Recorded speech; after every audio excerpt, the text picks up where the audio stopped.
Di video kali ini saya bakal membahas tentang tarantula. Jadi terakhir kali saya membahas tarantula itu sekitar 4 tahun yang lalu, di tahun 2018, saat saya membahas tentang spesies tarantula dari jenis Brachypelma albopilosum. Sekarang nama latinnya udah direvisi jadi Tiltocat albopilosum. Untuk si tarantula ini nggak seberapa saya reken sih hewannya. Kadang saya itu kasih makan itu sekitar 2 minggu sekali, 1 minggu sekali.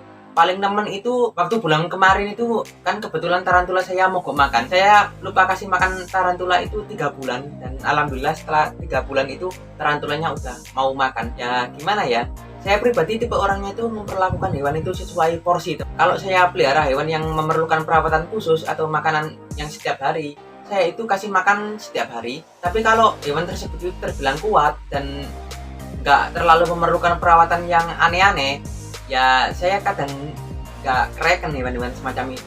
Meskipun secara fisik mirip dengan laba-laba, tarantula ini bukan laba-laba teman-teman. Laba-laba itu taringnya ada di bawah dan dengan 8 mata yang ada di atas nyebar. Kalau tarantula itu taringnya itu ada di depan dan matanya itu ngumpul di tengah. Secara garis besar tarantula ini terbagi menjadi 2 tipe. Ada yang Old World, ada yang New World. Maaf ya kalau lidah saya nggak bisa menyebutkan. Ada yang Old World dan New World. Yang Old World ini berasal dari Asia dan juga Afrika. Mereka ini memiliki karakteristik yang galak, gerakan yang gesit, dan juga untuk kadar bisa terbilang tinggi. Sendiri kebanyakan lebih ramping, dan ada juga yang tipe arboreal atau tipe pohon-pohon biasanya. Dan yang kedua adalah New World. New World ini berasal dari Amerika baik utara maupun selatan. Dan mereka ini karakteristiknya itu lebih ke lebih kalem, bersahabat lah. Dan yang tarantula New World ini kebanyakan mereka itu jarang banget membuat jaring di sarang mereka. Kalian kalau pernah pelihara orange baboon ataupun jenis Poecilotheria metallica itu di dalam kandangnya itu wipe itu artinya membuat sarang kayak jaring-jaring kayak laba-laba gitu loh. Kalau pada tarantula New World mereka itu hampir jarang jaring-jaringnya, paling ya jaringnya cuma sedikit gitu aja. Saya di rumah ada 4 ekor tarantula teman-teman, dan ya memang nggak seberapa saya reken. Umumnya saya kasih makan itu 3 hari sekali. Pakannya itu meliputi jangkrik, terus ulet Hongkong, dan kadang juga saya kasih dubia. Dan untuk setting kandang teman-teman, saya nggak pernah neko-neko. Tipe orangnya itu nggak pernah aneh-aneh. Kandangnya itu cuma tepaan kayak gini, Tupperware. Dan kandangnya itu polos, alasnya itu kokopit, itu berfungsi untuk menjaga kelembapan. Saya nggak pernah kasih water dish atau tempat minum, karena si tarantula ini juga nggak pernah minum sih di alamnya. Dan ya, memang minumnya itu cuma dari si mangsa. Sebenarnya perawatan dari si tarantula ini benar-benar sangat-sangat mudah, bahkan untuk orang yang malas sekalipun. Ya, perawatan mereka itu cukup kasih makan, menjaga kelembapan di kandang, dan juga menjaga kebersihan pada kandangnya. Bukan berarti nggak kereken sepenuhnya. Saya itu kadang itu selama 4 bulan, 3 bulan itu sering ganti alasnya, kokopit. Karena kalau kandangnya kotor kan ya timbul berbagai penyakit yang nggak kita inginkan, kayak jamur ataupun parasit yang lain-lain. Faktor kebersihan harus kita jaga. Tanpa berbasa-basi, kita akan lihat tarantula peliharaan saya ada di sana, di bawah akuarium. Bisa kalian perhatikan kan, di depan kalian ini ada tarantula peliharaan saya. Di sini ada sekitar 4 ekoran teman-teman, dan yang paling bawah ini dia itu kosong. Yang keisi tarantula itu cuma ini dia, 4 tepaan ini dengan berbagai ukuran. Oke, mari kita ambil tarantulanya. Kita review.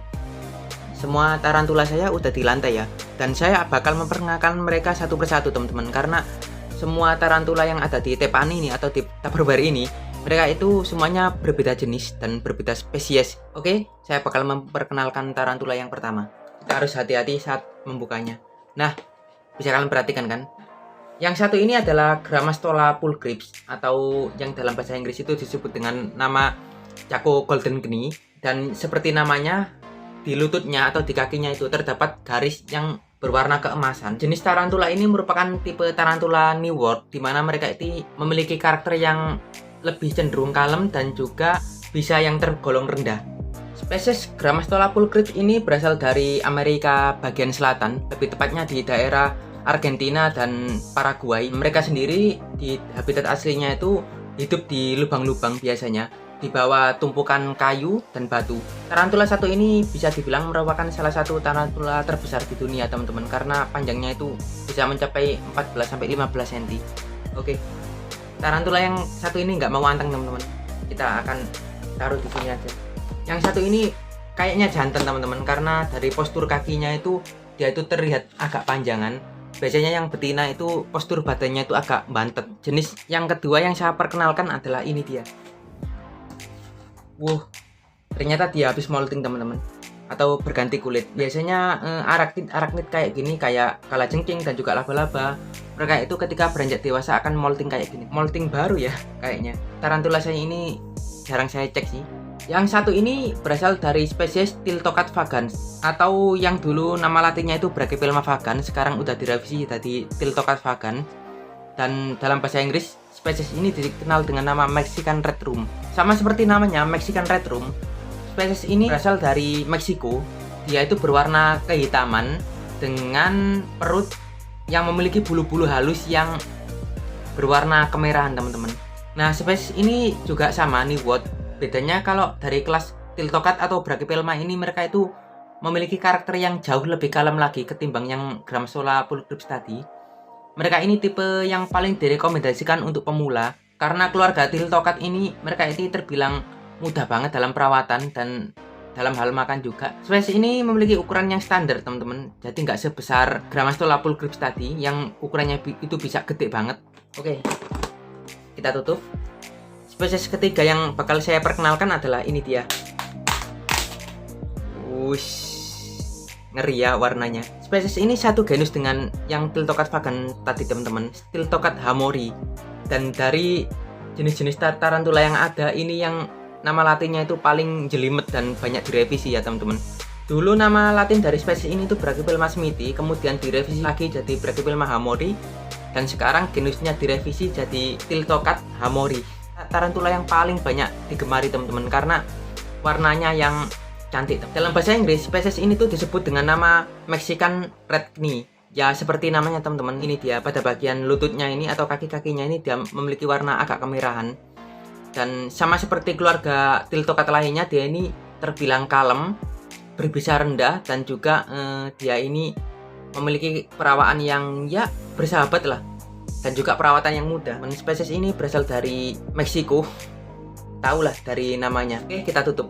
Yang satu ini ukurannya memang kecil teman-teman, karena spesies ini tuh baru saya pelihara dari ukuran selingnya beberapa bulan terakhir ini. Oke, yang ngerasa nggak nyaman ya. Dan ini dia spesies terakhir yang bakal saya perkenalkan. Dan spesies ini sendiri merupakan satu-satunya tarantula outward atau tarantula dari benua lama yang saya pelihara teman-teman. Dan sama seperti tarantula dari benua lama lainnya, bisanya cukup tinggi, bisa sampai bengkak maupun demam. Jadi karakter mereka ini terbilang gesit, galak, dan juga bisa yang terbilang tinggi. Biar kalian perhatikan kan. Mereka suka banget membuat jaring-jaring kayak gini, sama kayak laba-laba. Ciri khas tarantula outward sendiri, mereka itu suka banget ngebuat kayak gini atau buat jaring kayak gini teman-teman. Ini adalah tarantula dari spesies Ceratogyrus darlingi, dan dalam bahasa Inggris dia ini disebut dengan nama Red Horned Baboon. Spesies ini memiliki ciri khas tersendiri teman-teman, dimana pada karapas atau bagian kepalanya itu dia itu memiliki tanduk. Sama seperti kerabatnya Orange Baboon, darlingi ini berasal dari Afrika. Mereka itu memiliki karakter yang terbilang cukup galak dan gerakan yang terbilang cukup gesit. Dan ya, gigitan mereka juga lumayan teman-teman, bahkan ada yang sampai demam kena gigit tarantula ini. Cukup suka dengan tarantula spesies ini karena mereka memiliki keunikan tersendiri. Di ciri fisiknya mereka itu juga memiliki tanduk pada bagian karapasnya, dan ini nilai plus lah. Itu sebabnya saya tertarik untuk pelihara tarantula jenis ini. Mereka itu suka banget nge-web atau membuat jaring-jaring kayak gini. Ini ciri khas dari tarantula outward biasanya. Beberapa minggu ke depan bakal molting ini.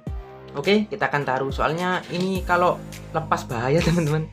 Kadang saya juga pusing nyarinya, apalagi gerakan dari spesies ini tuh cepet banget. Oke, kita taruh. Mereka adalah jenis hewan yang bener-bener nggak rewel dalam hal perawatan teman-teman. Karena gimana ya, mereka ini terbilang tipe hewan yang nggak rewel, cuma kasih makan gitu aja, terus kita jaga kelembapan pada kandangnya. Oke, yang perlu diperhatikan cuma menghenti alasnya ini kalau kotor. Dan ya, mereka sendiri tipe hewan yang nggak seberapa rewel sih, untuk makanan, untuk perawatan nggak rewel. Bahkan saya sendiri cenderung menyepelekan mereka. Kadang saya kasih makan itu 2 minggu sekali, kadang kelupaan 1 bulan nggak saya kasih makan sama sekali, tapi mereka tetap kuat hewannya. Ya, tapi jangan terlalu teman-teman itu aja teman-teman dalam memperlakukan mereka. Ya, mereka juga makhluk hidup. Ya, seenggaknya kasih perawatan yang selayaknya lah. Itu saja untuk video kali ini. Jangan lupa like dan subscribe. Wassalamualaikum warahmatullahi wabarakatuh.